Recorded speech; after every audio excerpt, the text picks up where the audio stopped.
Hi, hello everyone, welcome to this channel. This video I will show you how to put your Google Drive folder into your home screen on your Android phone. First, you have to add the permission to your Google Drive to put anything on your home screen. Just press and hold on the Google Drive apps and then click this app info. After that, you scroll down until you can find these other permissions. Just click that one and then make sure this home screen shortcuts is checked, which is the default is cross, which is you can't add the home screen shortcut immediately by default, so I can click always allow.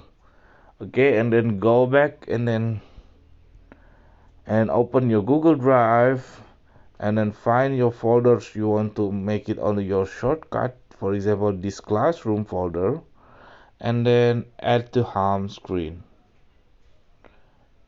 After that I will go back to my home. Here my classroom folder will be shown in my home screen of Android.